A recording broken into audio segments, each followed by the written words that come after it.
Bienvenidos a un nuevo episodio de Psicólogo de Bolsillo, el podcast donde a partir de este momento vamos a cerrar no solo un consultorio de psicología, sino que vamos a cerrar una agencia de freelancers donde estamos en este momento, porque persona a persona tendremos una conversación, esperemos, para potenciar tu salud mental y quizás la nuestra.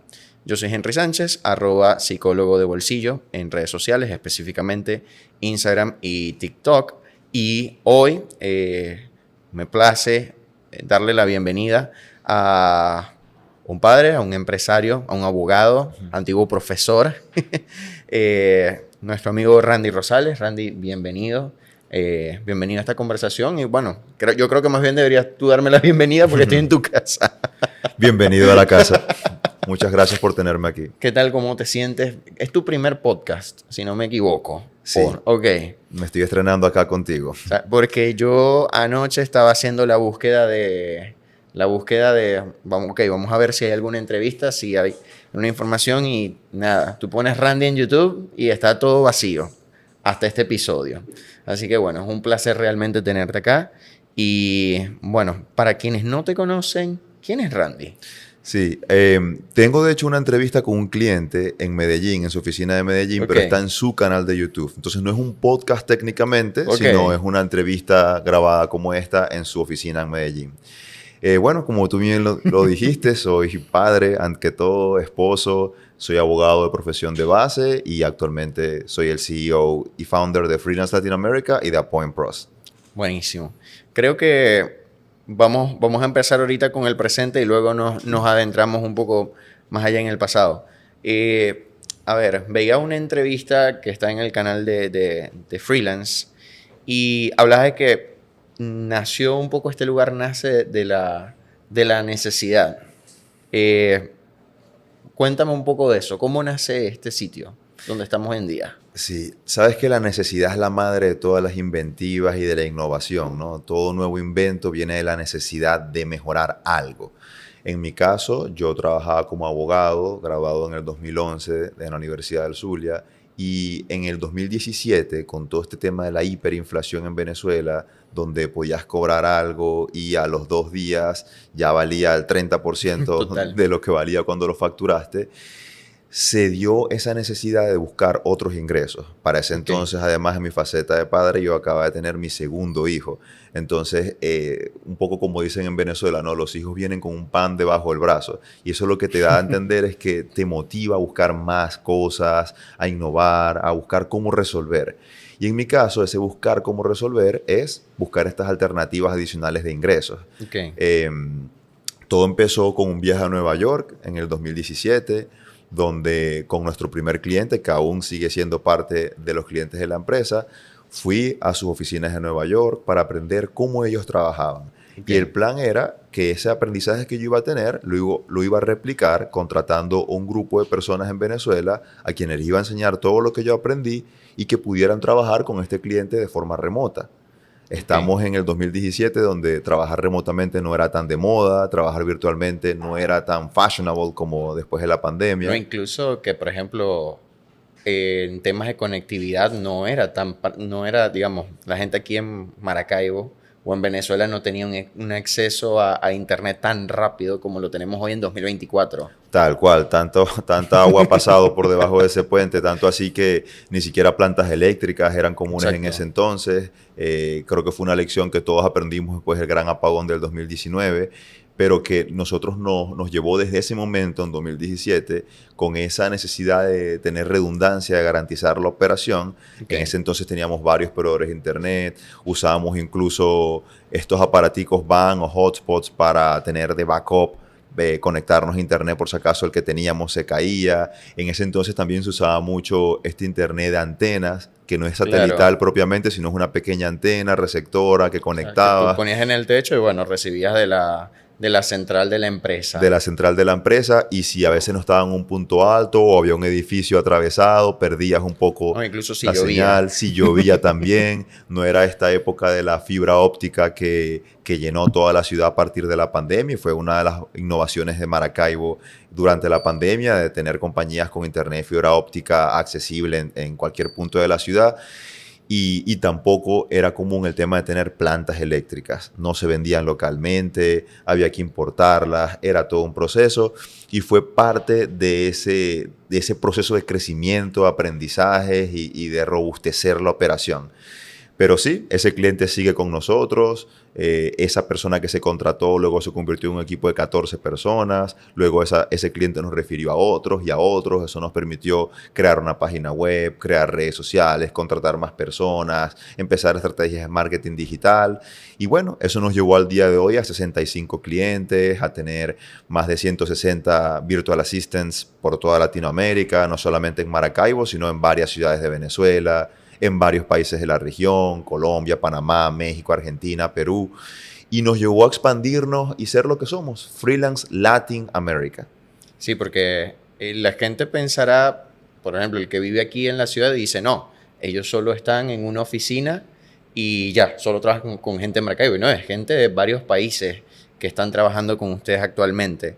Y sabes que yo coincido con el tema de que la necesidad a algunas personas las puede detener, pero a otras las empuja. Incluso creo que Psicólogo de Bolsillo nació a raíz de la necesidad en la pandemia. Yo recuerdo que yo no vivía en Maracaibo. Antes de pandemia estaba acá y me tocó volver a casa de mis papás. Uh-huh. Y en un punto a mí no me gustaba dar consultas. Mi papá empezó, da consultas, tú eres psicólogo. Uh-huh. ¿Qué hacen los psicólogos? Dan consultas. Las empresas están cerradas, lo que tú quieres hacer, yo trabajo con psicología deportiva. Los equipos no pueden jugar ahorita, ¿qué más vas a hacer? Trabaja con la gente. Y de esa necesidad también nace esta conversación que tenemos hoy. Entonces tenemos algo en común por allí. Y fíjate que también el tema de ser papá como que cambia un poco la perspectiva de la vida, ¿no? Totalmente. Yo muchas veces le digo a mi esposa, si no hubiéramos tenido niños, quizás estuviéramos todavía en el apartamento de mi mamá, porque no había esa necesidad que cuando tienes bocas que alimentar, donde tienes que resolver, donde otras personas dependen de ti, donde tú no eres tú mismo nada más, donde esa figura del egocentrismo cambia un poco porque lo que tú hagas o dejes de hacer va a impactar a otras personas. Entonces ya tienes otras personas que dependen de ti y eso te impulsa a seguir, te impulsa a crecer y bueno, ahí fue que yo entendí ese dicho de que los niños vienen con un pan bajo el brazo. Okay. O sea, que es que ese impulso que te dan para buscar más cosas, para buscar más ingresos, para innovar, para resolver, básicamente. Como un instinto de supervivencia. Es tal cual un instinto de supervivencia, porque si no hay dinero, no hay comida, no hay posibilidad de pagar las cuentas, no hay colegio, no hay nada. Y todo surgió a partir de allí, de esa necesidad. O sea, que podemos dividir tu historia entre antes de ser papá y después de ser papá. Totalmente. Y creo que no solamente me pasará a mí, sino a muchos padres que conozco, les ha pasado así, como tener hijos te cambia la vida en ese sentido. En mi caso fue eso, ver que yo trabajando como abogado podía decidir, bueno, cuándo atender a los clientes, cuándo tener las reuniones, cuándo tener consultas, si de pronto un día quieres levantarte más tarde o muchas veces se bromeaba entre los abogados que trabajábamos hasta el viernes al mediodía porque el viernes al mediodía era ir a almorzar, ir a tomar unos tragos, ir digamos, a cerrar casos en restaurantes y no trabajando como tal, en la oficina o tras un escritorio. Pero cuando eres padre tienes que cumplir tus responsabilidades y tienes que estar allí por otros, pues ya no dependes de ti nada más. Exacto, ya la vida no se trata de solo lo que te rodea y vamos a decir tus intereses, sino de preservar la vida de alguien más o de varios. Exactamente. Tú tienes 3, ¿verdad? Actualmente. Y contando. O sea, que hay más en planes. Si Dios quiere y nos ayuda a traer más panes bajo el brazo, esperemos que sí. Y que bienvenidos los niños que sean. Y fíjate, Randy, cuando este viaje en Nueva York, ¿cómo aparece esa idea de viajar, de visitar una empresa y hacer como esta alianza? ¿De dónde nació esa idea? Sí, qué interesante pregunta. Fíjate, en 2017 ya empezó a haber esa gran emigración de talento venezolano, de cerebros venezolanos fuera del país. Y en esa empresa, a la cual yo viajé, trabajaba y trabaja aún actualmente una prima de mi esposa que era una gran profesional en una empresa nacional que tenía muchísima experiencia y cuando ella habló con el dueño de la empresa, él le preguntó, mira, la verdad que aquí en Nueva York he conocido personas de todas las nacionalidades, pero nunca había conocido un venezolano. En ese entonces, muy diferente a la actualidad. No, totalmente distinto. Especialmente si vas a Times Square y ves todas las carpas y las banderas por allá. Pero en ese entonces, él le preguntó, mira, una profesional como tú, trabajando en esta empresa transnacional para la que tú estás trabajando en Venezuela, ¿cuánto gana? Y ella dijo, bueno, yo estaba ganando allá $120 y era un gran sueldo al mes, pero yo sentía que la situación del país cada vez iba empeorando y decidí por eso emigrar. Cuando él le dijo eso, cuando ella le dijo eso, él casi que se cae para atrás como condorito, quedó impresionado, no podía entender cómo una persona podía subsistir con $120 y pagar todas sus cuentas y tener un cargo alto en una empresa transnacional que tiene sucursales en varios países del mundo, incluido Venezuela. Y ahí fue que él le preguntó, ¿tú crees que hay personas que podrían estar interesadas en trabajar para nosotros remotamente desde Venezuela, que tengan buen inglés y que puedan hacer este trabajo que tú haces, incluso otras posiciones que tenemos en la empresa? Y él le dijo, bueno, el esposo de mi prima es abogado, de repente podrías hablar con él habla inglés, de repente podrían coordinar algo. Y bueno, así fue. Yo en ese entonces estaba trabajando full como abogado y coordiné mi viaje para el mes de receso judicial, que es agosto, donde los tribunales se van de receso, el ritmo de trabajo era menor. Yo dejé algunos apoderados acá para que pudieran atender cualquier caso de emergencia con mis clientes. Y mientras tanto, pues me fui allá y así empezó todo. En un principio, nosotros fuimos una de las primeras empresas que empezó a pagar en dólares, cuando todavía había una alta hiperinflación y todas las personas cobraban en bolívares. Y cuando incluso era un tabú. Era un tabú cobrar en dólares. Nadie, ni siquiera los profesionales, los médicos, los abogados, nadie en ese entonces cobraban dólares. La gente incluso se ofendía cuando te cobraban en dólares porque decían, pero si no estamos en Estados Unidos, aquí la moneda es el bolívar. En ese entonces. Y es interesante ver cómo todo eso cambió. Como ahora lo común es ver pagos en dólares en todas partes. Todos los profesionales cobran en dólares. Lo común es, como yo digo cuando estoy en Colombia, que aquí las personas tienen hasta para darte cambio en dólares, tienen más cuentas en bancos americanos que en bancos nacionales. Totalmente. Se mueven más las transacciones por Zelle, por Binance, por cualquier otra aplicación que te permita pagar en dólares que en bolívares. Y cómo ha cambiado la realidad del país en estos 7 años. ¿No? Es impresionante ver ese antes y después, y cuando obviamente ya $120 no te alcanzan para todo lo que alcanzaban en 2017. Y ver cómo ha cambiado la economía y cómo todo es cíclico y cómo todo se va transformando y cómo ninguna realidad es estática, ¿no? No hay mal que dure 1000 años ni Totalmente. cuerpo que lo resista. Sí, incluso yo recuerdo muy bien esa época porque tú llevabas como que los dólares muy escondidos para que evidentemente la gente no se diera cuenta, porque parecía algo, digamos, un negocio clandestino. Hoy en día tú te montas en un bus, en el transporte público, y tú ves que el colector te puede dar, incluso tiene más billetes de cualquier denominación para poder cambiarte. Y tú dices, ya va, ¿qué pasó aquí? Sí, es que, no sé si recuerdas que en ese entonces incluso a los dólares no le podías llamar dólares porque era ilegal y le llamaban aguacate, lechuga, tengo verde.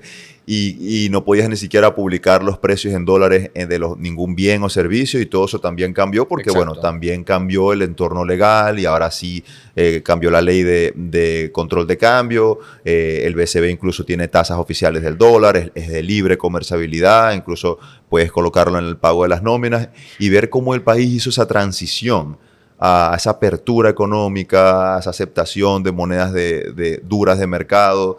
Y ver cómo, aunque el gobierno no ha cambiado, el gobierno cambió.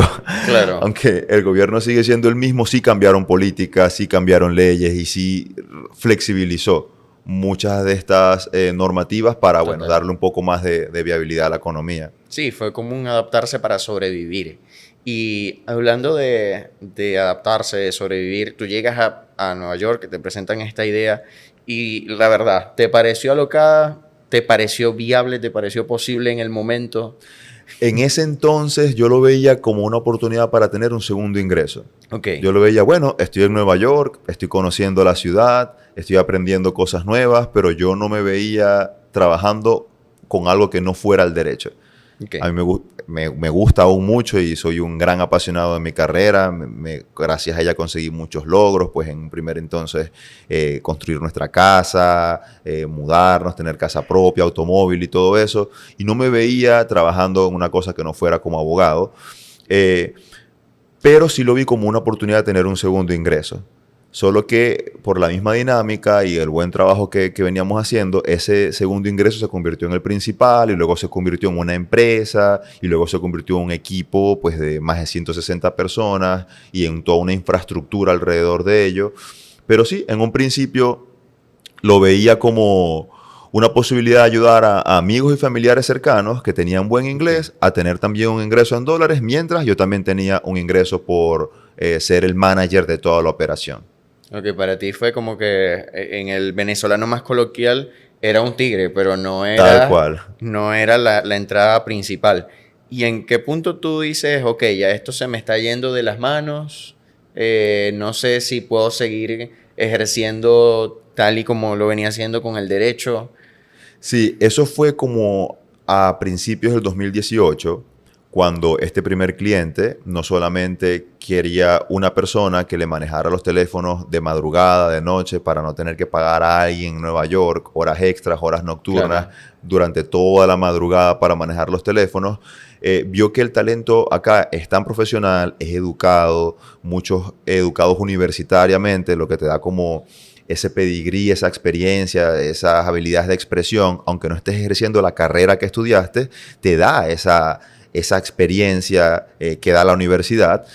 Y tenían tan buen inglés y tan profesionales que él decía, mira, de verdad que quiero expandir el equipo, quiero que contrates 4 personas más, 5 personas más.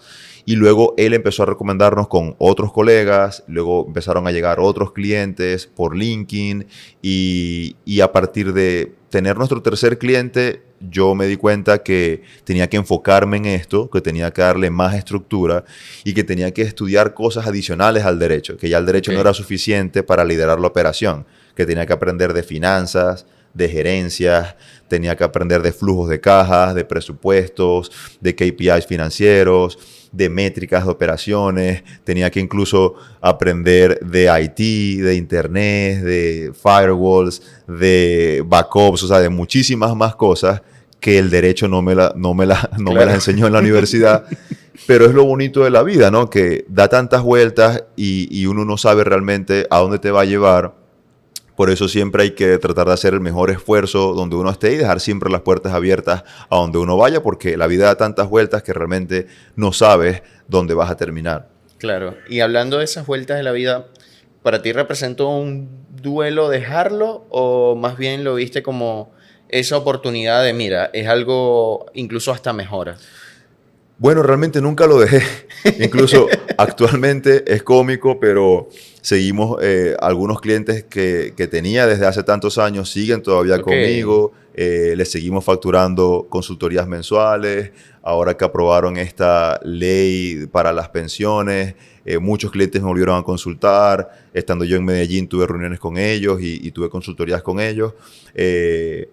Y sigo de alguna forma involucrado en el derecho a través de esos clientes que no quise como abandonar, pero no es ni cercanamente pues mi ingreso principal, ni tiene ningún ingreso representativo en la empresa, ni nada por el estilo. Pues. Pero sí lo hago como una pasión, lo hago porque me gusta y bueno, realmente siento que no lo he dejado, porque te obliga también el derecho para ejercerlo a constantemente igual actualizarte, estar al tanto de las nuevas leyes, de la jurisprudencia, de los nuevos cambios. Yo estoy suscrito pues a varios diarios informativos, reportes de actualización jurídica y con esta ley de pensiones, por ejemplo, que afectó a todas las empresas, me tocó volver a estudiar, revisar opiniones jurídicas, asistir a foros, de modo que no siento que lo haya dejado totalmente.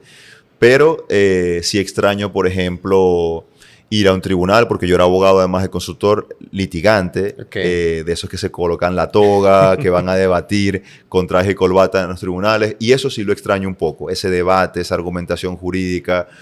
Y bueno, la vida da tantas vueltas que realmente no descarto que en algún punto pueda volver a tener esas experiencias. Exacto. Y qué bueno que todavía puedes hacerlo y que incluso la gente dirá, pero ¿cómo puede ayudarme de repente el hecho de ser abogado a tener la empresa que tengo hoy en día? Y realmente tiene mucho que ver.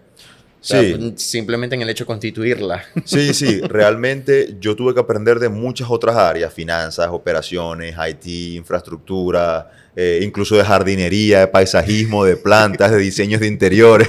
Como pueden ver en la oficina, los diseños son muy agradables y es parte de este aprendizaje que yo he tenido también a nivel personal. Pero ciertamente el conocer de leyes te ayuda a poder elaborar los contratos, a saber las consecuencias jurídicas de ciertos actos o de ciertas omisiones, a poder tener todo en regla, poder tener un blindaje jurídico ante cualquier inspección o fiscalización. Y creo que eso ha sido como el mayor aporte que mi carrera ha dado para la constitución de la empresa. Qué bueno que una pasión y otra se han ayudado mutuamente a lo largo del camino. Randy, y volviendo en la historia, regresas a Maracaibo. ¿Quiénes fueron las primeras personas, tus primeros freelancers aquí en la empresa? Aún los recuerdo porque una de ellas se terminó casando con mi cuñado y con el hermano de mi esposa y tienen ahorita un bebé. Las vueltas que da la vida, ¿no? Hablando del tema. Y otro de ellos, nuestro segundo freelancer, pues estuvo con nosotros muchos años hasta que decidió emigrar a Estados Unidos.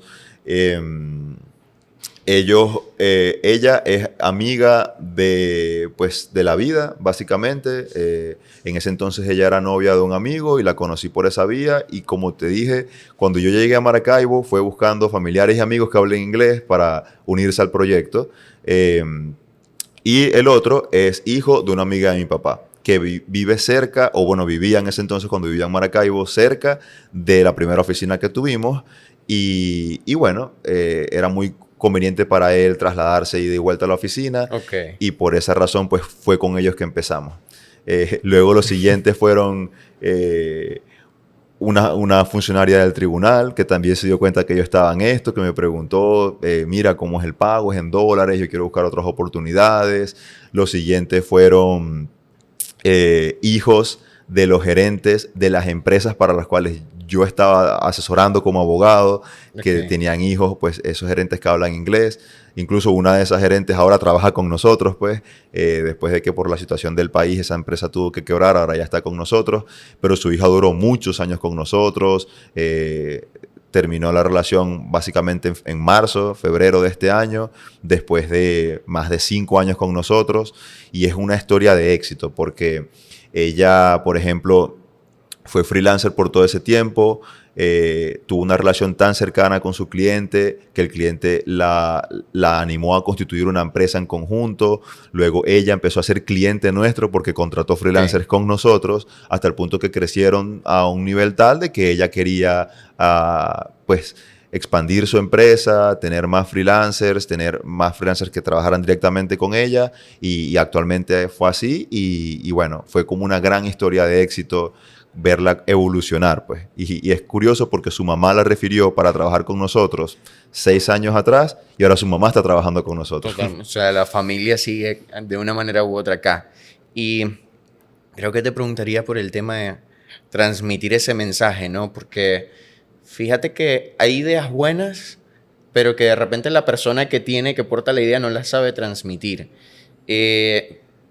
En este caso, ¿qué tanta importancia le das tú al saber comunicar un mensaje para un colaborador o incluso para esas primeras personas que, aunque cercanos o conocidos, igual quizás representaba algo totalmente desconocido o un nuevo reto? Sí, totalmente. La comunicación es vital en todo. De hecho, parte de nuestra accountability chart, de nuestro organigrama, está una figura que es el integrador que se encarga de eso, integrar a todo el equipo y comunicar todas esas ideas, filtrar la visión, filtrar los proyectos y llevarlos a cabo. Sí, la comunicación es todo, ¿no? Porque si uno tiene todas esas ideas en la cabeza, pero no las saca al exterior, realmente nadie se va a enterar de eso y nadie va a poder beneficiarse de todo eso.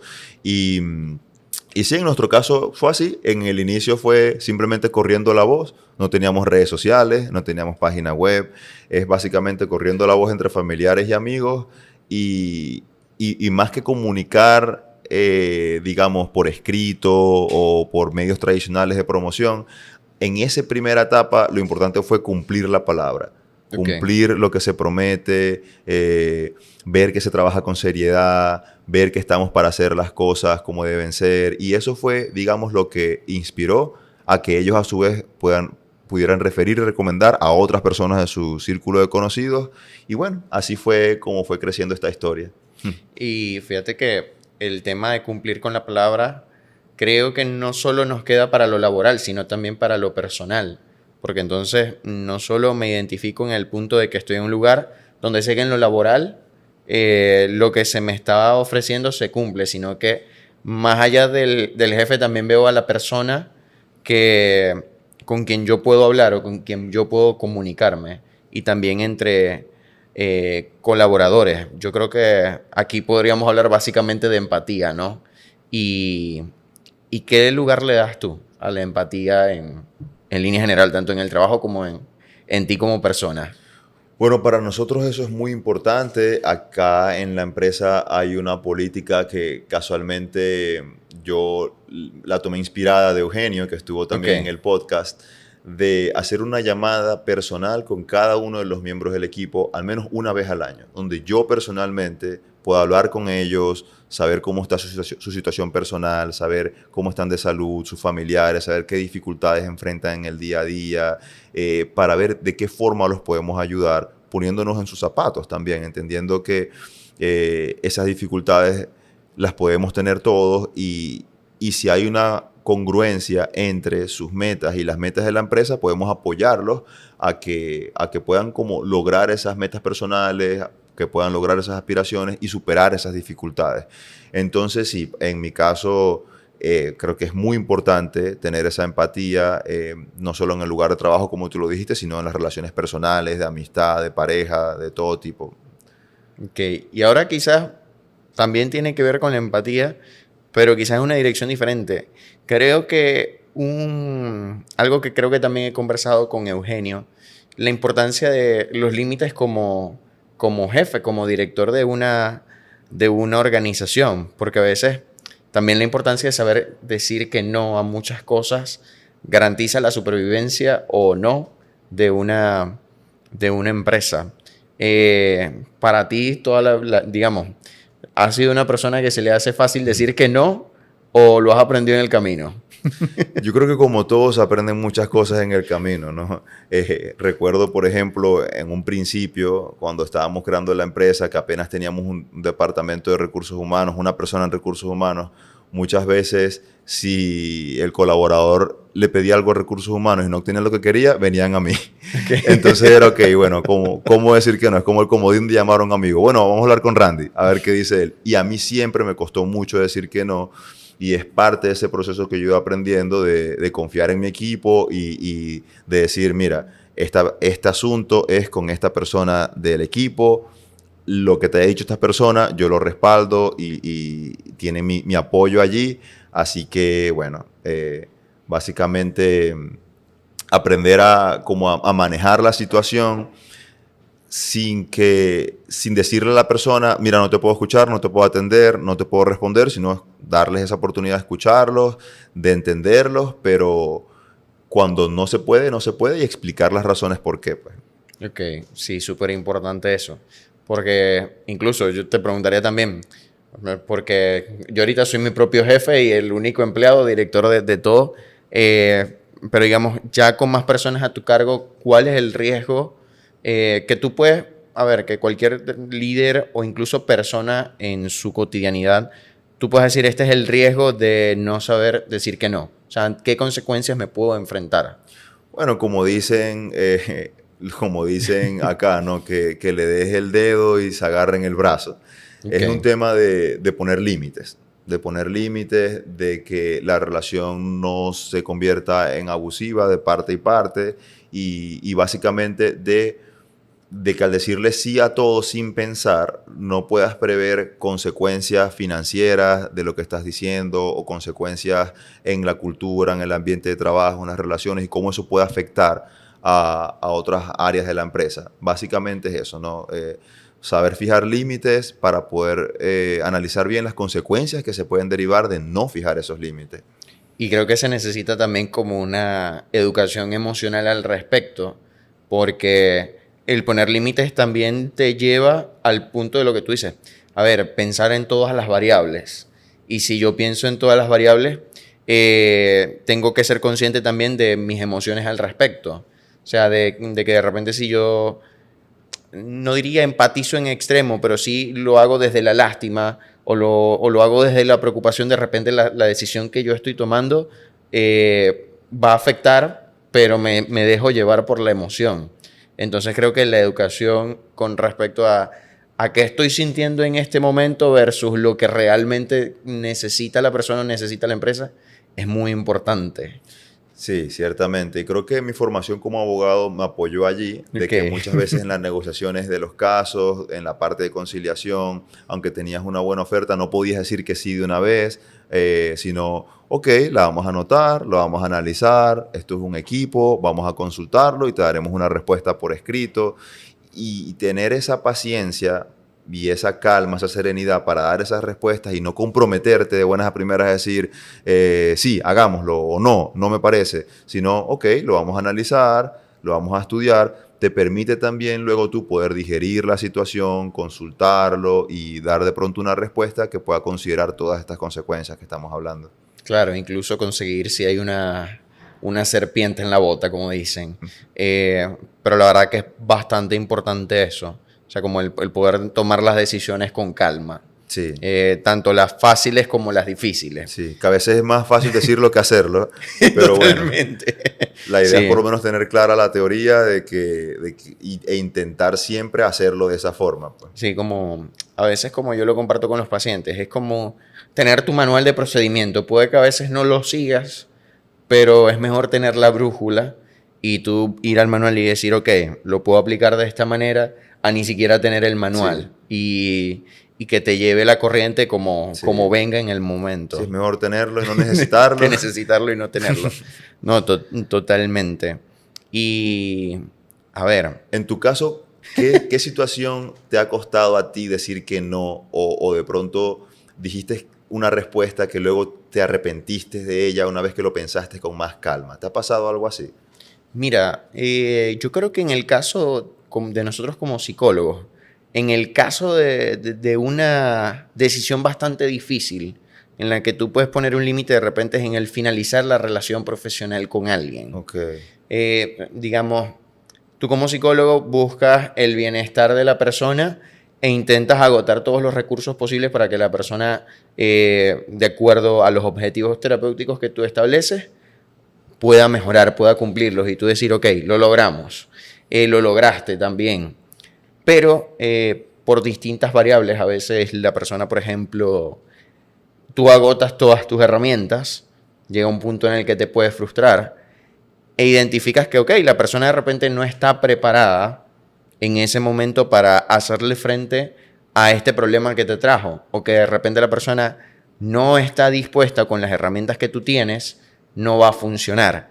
Entonces es digamos, este es lo que yo considero correcto, que es seguir intentándolo, versus lo que de repente necesita la persona, que es finalizar el vínculo terapéutico y decirle, mira, yo ya lo intenté todo, o considero que en función a lo que hemos estado trabajando, ya por acá no es el camino, y remitirlo a otra persona. Y con decisiones de repente que yo diga, mira, no debía haber hecho eso, son muchas. Son muchas, pero por ejemplo en el plano personal yo recuerdo que una que le agradezco a la pandemia, el que no me permitió volver. Pero recuerdo que en el último equipo donde ejercí la psicología deportiva, digamos, fue un poco convulso esa experiencia. Y yo decidí renunciar. Renuncié en marzo, justamente en marzo de 2020. Y recuerdo que el gerente me dijo como que, mira, tú eres importante para nosotros y queremos que continúes. Y yo como que, bueno, lo voy a pensar. Me voy a tomar como unos días para pensarlo. Y también considerando desde la necesidad, iba a volver. pero se atravesó la pandemia. Entonces tuve que volver a mi casa y bueno, yo a veces digo, me hubiese arrepentido mucho de repente de seguir allí y que no hubiese sucedido incluso el estar nosotros acá. La historia sería completamente diferente. Pero creo que en el caso del profesional sería eso. Por ejemplo, finalizar el vínculo terapéutico. En mi caso personal, no sé si será el de otro psicólogo. Pero que también es una decisión difícil porque el vínculo terapéutico a su vez entraña una remuneración económica por ese servicio. Entonces es también decirle que no al trabajo, decirle que no al ingreso.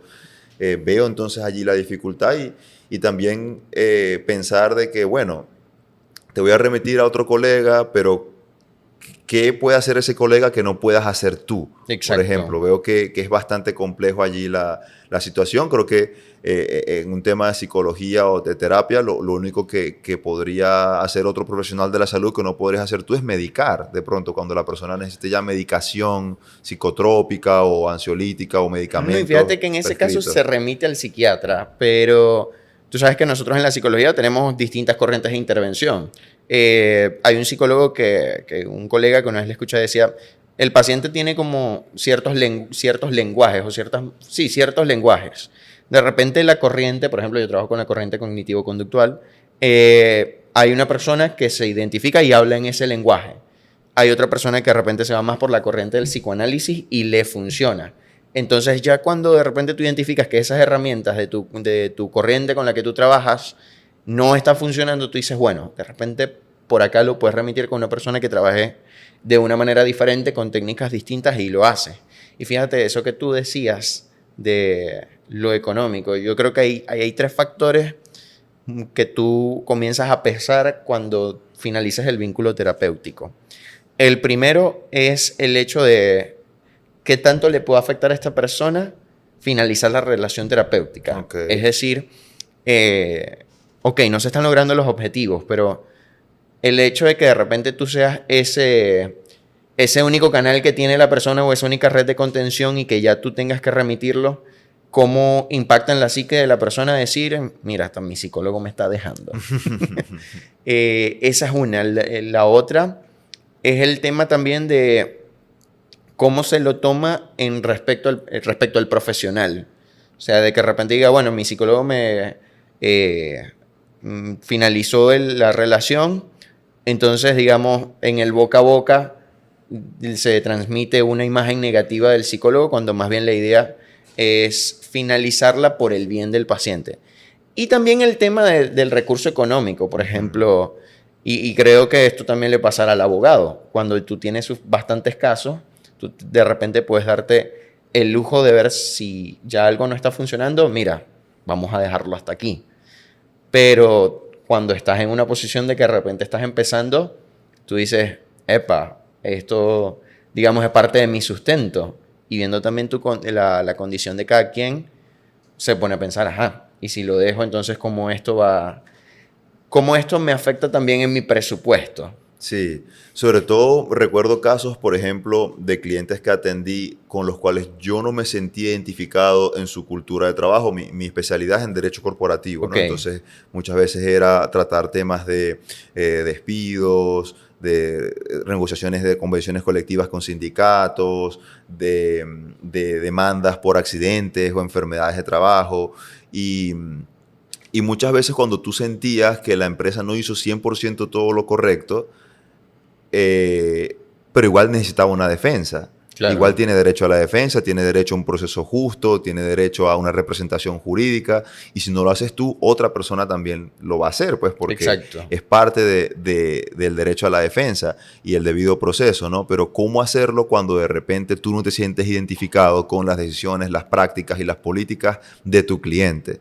Es realmente, para mí fue uno de los retos que viví en mi carrera y que, bueno, como tú dices, ¿no? Si uno hiciera una lista de todas las cosas que se arrepiente en la vida, creo que no te alcanzan las manos y los dedos para contarlas, pero pienso que al final todo son experiencias y todo te va como moldeando tu personalidad y moldeando tu perspectiva de la vida también. No, y fíjate que en ese caso que tú dices de trabajar con una persona que en cuanto a tus principios y tus intereses de repente es todo lo opuesto, yo creo que te enseña mucho el tema de la flexibilidad y de repente la tolerancia.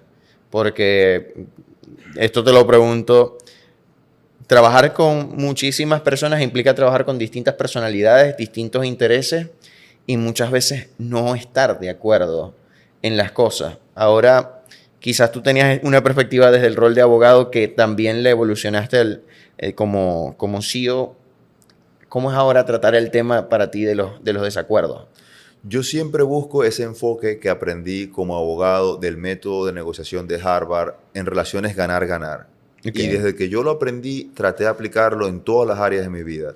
Puedes tratar con personas con intereses diferentes, con perspectivas diferentes, opiniones diferentes, personalidades diferentes, pero siempre buscar el punto de beneficio en común. ¿Cómo podemos ambos ganar de esta relación? Y enfocarnos allí. Y eso lo he aplicado en todos los casos que manejé como abogado y también en situaciones que se presentan en la empresa para decidir una situación compleja o para decidir sobre algún beneficio. Ver dónde está el beneficio en común, dónde está ese ganar-ganar, cómo ambas partes pueden ganar de este acuerdo, ganar de esta relación, porque eso es lo que más va a permitirte tener relaciones saludables a largo plazo, donde ambas partes sientan que están ganando. Claro. Donde uno no se sienta que está haciendo como que se están aprovechando de ella, sino que ambas partes están ganando, ambas partes están creciendo. Y eso de alguna forma también lo traduje en la visión y la misión de la empresa. Y por mucho tiempo fue ese el statement de la empresa, generar relaciones ganar-ganar, que luego fue evolucionando a crear una comunidad donde todos podamos crecer, pero partiendo de ese principio, de que ambas partes puedan ganar de la relación. Quizás cambia el texto, pero la idea sigue siendo la misma. Sí, el beneficio mutuo siempre. Totalmente. Y ahora, en las situaciones más críticas, de repente en lo laboral y lo personal, ¿has logrado encontrar ese ganar-ganar?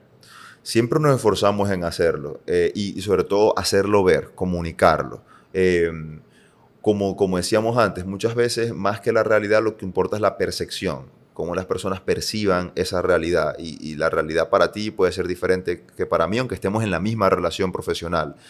Pero siempre que puedas comunicar como esos beneficios, esas cosas que ganas de la relación, ya quedará de parte de la otra persona si, digamos, los percibe así o si está de acuerdo o no, pero como tú decías antes, ¿no? La comunicación juega acá un papel muy importante. Comunicar cuál es nuestra visión, nuestra filosofía y trabajar con personas y con clientes que estén de acuerdo con esa filosofía.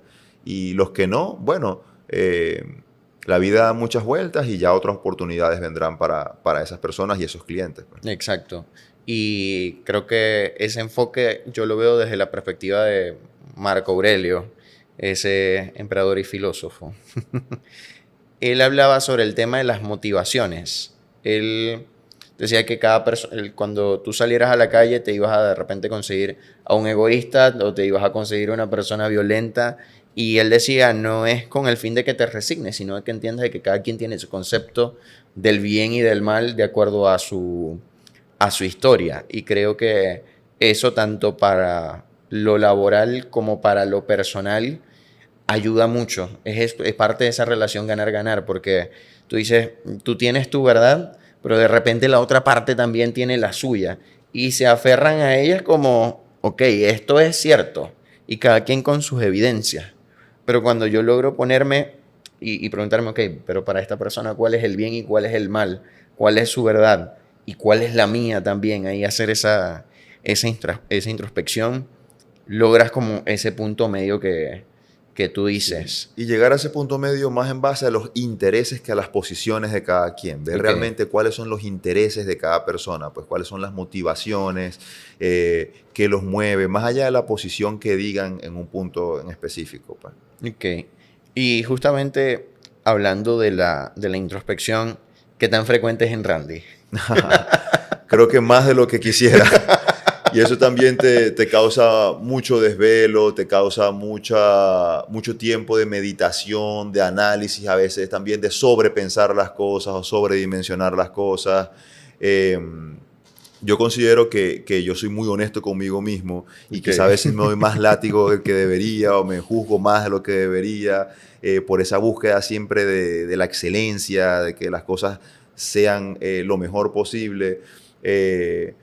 Pero siento que también la introspección ayuda a conocerte mejor y saber qué es lo que tienes que mejorar y cuáles son tus fortalezas para potenciarlas y cuáles son esas debilidades para trabajar en ellas. Porque al fin y al cabo nadie es perfecto, todos tenemos esas fortalezas y debilidades y la idea precisamente es conocerlas y aceptarlas. Claro. Y te preguntaba lo de la introspección porque yo creo que el líder tiende a sobrepensar, o el buen líder. Y creo que es este sobrepensar de evaluarse constantemente y a veces de una manera injusta, porque como tú dices, a veces uno se da con más fuerza el látigo de lo que debería. Pero entonces, ¿cómo es ese proceso de aprender y que, ajá, Randy, ya va, no seas tan duro contigo mismo? O sea, ¿crees que eso lo orientan las personas que están a tu alrededor o es algo que tú también has ido autogestionando? Bueno, para eso tenemos un coach. Realmente es un trabajo de todos los días, ¿no? Es un trabajo de todos los días, no es algo que se logra de la noche a la mañana. Creo que cada uno está como en su trabajo de crecimiento personal, en su trabajo de conocimiento y autoconocimiento personal, y es un trabajo que creo que nunca termina. Yo, por ejemplo, te hago esta confesión. Dentro de mi análisis de fortalezas, la más baja es la empatía. Okay. Entonces, para mí es un ejercicio consciente de desarrollar conductas que me permitan fortalecer ese valor de la empatía. Como, bueno, estas llamadas anuales, escuchar, poder entender a los demás antes de ser que me entiendan a mí, ponerme en los zapatos de los demás. Son ejercicios conscientes que siempre trato de practicar para poder fortalecer, digamos, ese valor que en mi escala de 20 fortalezas está en el ranking más bajo. Y es la importancia de conocerte y de ser honesto contigo mismo. Como que, bueno, mira, si yo tengo esta dificultad, ¿qué herramientas puedo usar para trabajar en ellas? Pero todo empieza por aceptarlas. Claro, totalmente. Si no la aceptas, pues desconoces de algo que necesitas trabajar. Y creo que eso es muy importante lo que decías a ver, más allá de reconocer las cosas buenas o de repente las fortalezas que están ahí como en el último escalón, es poder hacer algo para que eso mejore cada día. Y fíjate que a mí me gusta mucho eso que trabaja Eugenio de las fortalezas del carácter, porque el impulso siempre es, mira, vamos a desarrollar una acción para que esto que ahorita se considera una debilidad se convierta en una fortaleza para ti. Y eso creo que es muy importante para el tema de la salud mental, porque entonces te relacionas mucho mejor con los que están a tu alrededor. E incluso los colaboradores mejoran esa percepción de ti como una persona más cercana. Sí, ciertamente, como dice ese mismo test de fortalezas del carácter, el test considera que no tienes debilidades, sino que hay unas fortalezas que están en menor nivel en el ranking y otras en mayor nivel en el ranking porque las exhibes más, porque las practicas más, pero el hecho de que estén en el ranking es que las tienes dentro de ti. Exacto. Las tienes dentro de ti, tienes esa fortaleza, solo que no es tu primordial, no es la que más ejercitas, no es la que más destaca.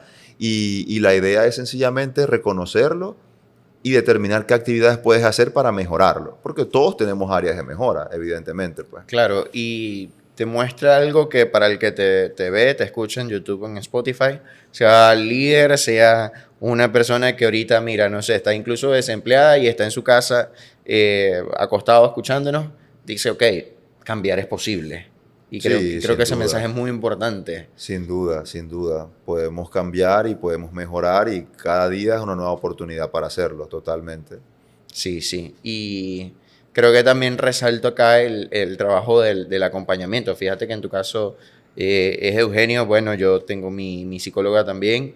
Es como tener esa persona también que nos acompaña a identificar, a potenciar esas fortalezas, también a reconocer algunas sombras y a modular incluso nuestro discurso interno con respecto a las cosas que hacemos, que a veces es ese tema de juzgarse uno con esa dureza, que incluso te confieso a veces me pasa a mí también. ¿Cuál dirías tú que es esas fortalezas que tienes en nivel más bajo en el ranking? Mira, tengo que revisar la escala, pero te podría decir que ahorita una de esas fortalezas, intentando como que recordarlas, es el tema de la cercanía con esas redes de apoyo.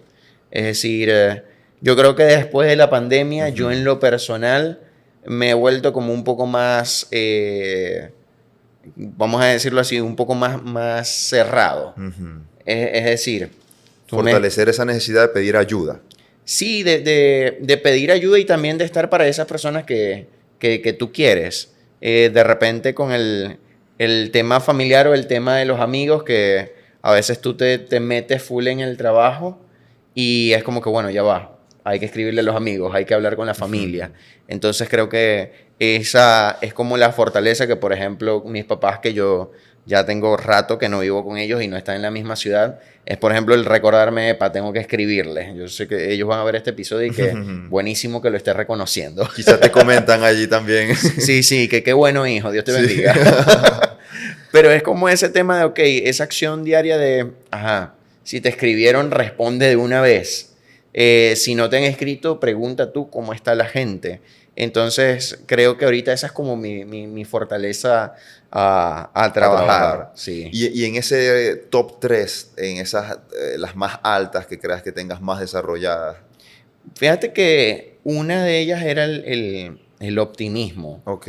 Recuerdo, yo hice la prueba, yo primero hice esa prueba en el 2022 con Eugenio, que me la pasó, y luego en diciembre de este año la refresqué, y creo que las tres principales eran el amor, el optimismo y el entusiasmo, si no recuerdo, que tiene que ver un poco con la alegría. Creo que son mis tres, El top 3. el top 3 allí. Y creo que para mí el optimismo bien calibrado yo creo que es gasolina, literalmente es gasolina de avión. Si tú crees en que puedes conseguir las cosas y tomas ese paso a pesar del miedo, como dice justamente Seligman, no es no tener miedo, es actuar, incluso a pesar del miedo, puedes conseguir muchas cosas increíbles. Sí. ¿Las tuyas cuáles son? En mi caso es la fortaleza se llama como curiosidad. Ok. Y se explica como esa fortaleza de querer aprender cosas nuevas, de querer descubrir cosas nuevas, de querer tener esa curiosidad por conocer más cosas en el mundo. La segunda es el tema del liderazgo. Y la tercera creo que es el tema del el aprendizaje. O sea, está relacionada con el tema del aprendizaje, facilidad para aprender. Ok. Para mí ese es mi top 3. Ok, fíjate que yo no sé si tú has escuchado a Jorge Drexler. No. Ok, bueno, te lo recomiendo, ya que tu fortaleza es la curiosidad, te lo recomiendo. Él es un artista uruguayo, ganó 7 Grammys latinos hace poquito. Es músico, entonces. Es músico, Okay. sí, es músico, y creo, no sé si fue el primer músico de habla hispana en ganar un Oscar. Oh, wow. En el 2004-2005. Entonces es ganador de Oscar y Latin Grammy. Él en una de sus canciones, él dice que si tú quieres que algo se muera, déjalo quieto. Y creo que eso, en la parte de la vida implica eso, tener la curiosidad por investigar o por aprender cosas nuevas. En tu caso, y ya también como una suerte de quizás consejo o recomendación abierta en el plan de la salud mental, ¿qué le dirías tú a la gente en el plan de que a veces la gente dice, no, mira, ya yo estoy viejo? O, por ejemplo, yéndonos incluso al tema de aprender un idioma, porque aquí en freelance la gente habla inglés. Y hay gente que dice, no, es que a mí el inglés, por ejemplo, yo estoy ahorita estudiando en el instituto, aliados nuestros también. Y hay muchas personas que de repente se limitan ante la idea de aprender un idioma porque dicen, no, esto no es para mí porque yo no me doy con los idiomas. Sí, o perro viejo no aprende nuevos trucos. Totalmente. Pues ya está demostrado muchas investigaciones sobre la neuroplasticidad cerebral. ya sabemos que el cerebro puede aprender cosas nuevas, puede crear conexiones nuevas, puede aprender cosas que creías que no eras capaz. Y nosotros lo vemos constantemente acá. Tenemos personas de todas las edades. Evidentemente, los más jóvenes tienen, digamos, neuronas más activas, esa curiosidad por aprender y aplicar cosas nuevas. Y se les da esa facilidad, esa fortaleza por el aprendizaje. Pero también tenemos personas mayores que de repente no tenían experiencia con nuevas tecnologías como Google Drive o la nube o pues inteligencia artificial, ChatGPT, y han visto que teniendo una actitud de mente abierta han podido aprender a usar las herramientas y creo que la clave es no bloquearse, no asumir una actitud de que no lo puedo hacer, porque ahí definitivamente te estás condenando a ti mismo, pero si mantienes una actitud abierta de que es posible aprender, no importa la edad, lo vas a lograr. Lo mismo con los idiomas. Todo es cuestión de práctica, de constancia, de disciplina, de seguir intentándolo hasta que lo logres. Totalmente. Que creo que diste en el clavo con el tema de la perseverancia. ¿Qué tan importante es la perseverancia para ti? Súper importante. Yo recuerdo esta película, no sé si la viste, de Ray Kroc, el fundador de McDonald's. Que no la he visto. Es muy curioso y me llegó a aprender más de la historia de McDonald's, donde él realmente vio a dos hermanos, a los hermanos McDonald's, creando esta idea de un restaurante de comida rápida con un proceso súper ágil y súper rápido. Y él terminó asociándose con ellos, pero ellos no querían crecer, querían quedarse como un restaurante local. Y él tenía esa visión de perseverar, de convertirlo en una cadena de restaurantes multinacional y realmente crear esta cadena de bienes raíces por todo el mundo y mejorar el sistema y el método de la preparación de la comida y todo el tema del marketing. Y a mí me marcó mucho una parte de la película donde él da ese discurso de hay personas inteligentes que se mueren pobres, hay personas talentosas que pueden tener mucho talento pero no lo muestran al mundo, no lo ejercen, no le dan ningún valor a la humanidad. La clave realmente está en la perseverancia, en seguir y seguir y seguir intentándolo. Y él lo dice por experiencia propia, porque antes de asociarse con los hermanos McDonald's y luego básicamente comprarles el uso de su apellido y fundar todo este imperio, él era un vendedor de puerta en puerta. Vendía cualquier cosa, electrodomésticos, puerta a puerta, manejando su auto por todo Estados Unidos. Y realmente lo que lo llevó a donde llegó fue la perseverancia, nunca rendirse. Y él fundó McDonald's con más de 40 años. Y se murió multimillonario y creó todo este imperio gracias a la perseverancia realmente. Claro, y fíjate que en tu caso la perseverancia incluso le puede permitir a una persona que vive acá, un chamo que... Porque, por ejemplo, lo veo, cuando alguien está buscando trabajo dice como que, bueno, voy a probar con freelance, a ver si... O sea, incluso se ve como el boleto de la lotería, para no dar una marca en específico, que ya volvieron aquí a Venezuela. Como eso de, mira, esto puede ayudar a cambiar mi situación, o incluso puede hacerme no pensar en irme de Venezuela. Y eso es el resultado también de una persona, que es tu caso, y también de equipos contigo que ha perseverado a lo largo, porque creo que una de las cosas más difíciles también es resistir en el barco cuando el oleaje está fuerte. Sí, ciertamente. Para emprender en Venezuela y en Latinoamérica en general hay que ser muy perseverante porque hay muchas dificultades. Tienes que tener muchos planes de respaldo, muchos backup, plan B, C, D. Y la perseverancia es clave, ¿no? En cualquier negocio, pero yo creo que más aún en estos entornos donde hay tantas dificultades, más allá de las normales que habrían en cualquier negocio en otras partes del mundo.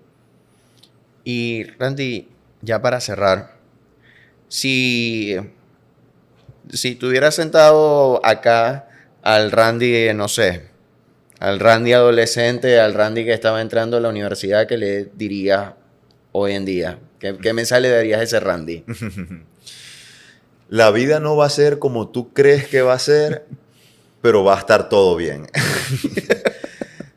Creo que ese sería el mensaje. El Randy de la universidad quería tener un doctorado en Derecho antes de los 30 años, pensaba en casarse y tener hijos después de los 30 años, nunca se imaginó teniendo una empresa diferente a una firma de abogados y creo que el mensaje sería ese.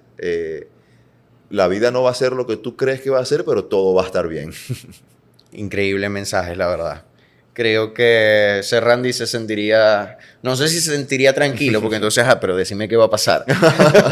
Pero creo que confiaría y creo que comparto ese mismo sentir con mi yo de hace algunos años atrás de la universidad, como tranquilo que todo, la cosa se pone fea a veces, ¿no? Pero todo de verdad que va a estar bien. Entonces, Randy, de verdad, muchísimas gracias. No sé qué te pareció el podcast, te lo pregunto acá en vivo. Si no te gustó, lo dices aquí. Muchas gracias por tomarnos en cuenta y sobre todo por tomarte la molestia de venir hasta acá, de venir a nuestra sede. Ya la conocías, pero bueno, tener este tour oficial y poder tener el episodio desde acá. Creo que es el primer episodio que es fuera de tu sede. Ya tenía varios, sí. Uno de ellos fue en el instituto, casualmente. Ah, bueno, uno de nuestros aliados también. Entonces, bueno, muchas gracias por visitarnos, gracias por tomarnos en cuenta y gracias por este trabajo que haces que de repente no sabemos a cuántas personas van a llegar o a quiénes van a llegar, pero quizá los mensajes que compartamos acá ayuden a esa persona que está buscando ese aliento, esas palabras de ánimo, esa motivación y bueno, el podcast puede ayudarlo con eso. Totalmente. Fíjate que yo creo que yo he estado en esa posición que de repente escucho, me pongo en YouTube o en Spotify y escucho a alguien y digo, necesitaba escuchar esto. Me ha pasado. Y que pasa más de lo que uno cree. Sí, sí. Y cuando recuerdo que yo empecé el podcast en un baño, en el baño de la casa donde yo estaba viviendo, porque bueno, que el tema de la acústica, controlar todo el tema del ruido y siempre la idea fue como que por lo menos le llegue a una persona, o sea, y que esa persona pueda mejorar su vida o incluso de repente tomar decisiones en función a lo que está escuchando y la decisión de ser perseverante, la decisión incluso de intentarlo una vez más, de arriesgarse o incluso la decisión de buscar ayuda, como de repente pues, pudo ser tu caso con Eugenio, como de repente ha sido mi caso las veces que he ido al psicólogo y bueno, de verdad que más bien agradecido por la oportunidad de grabar acá, también gracias a los muchachos que no los ven en cámaras, pero han hecho un excelente trabajo. Entonces, bueno, si este episodio les gustó, por favor, denle like, comenten en todos los grupos y chats posibles, por favor, copien el link y lo envían. Y bueno, también suscribirse al canal si no lo he dicho antes. De verdad que gracias a Freelance Latinoamérica por el espacio, por toda esta increíble oportunidad y bueno, también al Instituto Venezolano de Lenguas, uno de nuestros aliados. Ya sabes que si quieres aprender inglés, francés y ahora japonés también, puedes hacerlo presencial acá en la ciudad de Maracaibo y también online. Yo soy psicólogo de bolsillo. Sigan por favor a Randy y a su proyecto, a su empresa, @freelancelatam en Instagram. No sé si están en TikTok o en alguna red social. En todas las redes, Pinterest, TikTok, YouTube, LinkedIn, como @freelancelatam. Ok, hasta en las sopas, básicamente. Ustedes abren el microondas, ahí está Freelance Latam. O sea, bueno, mil gracias por escucharnos, mil gracias por estar acá, por apoyarnos y será hasta un próximo episodio.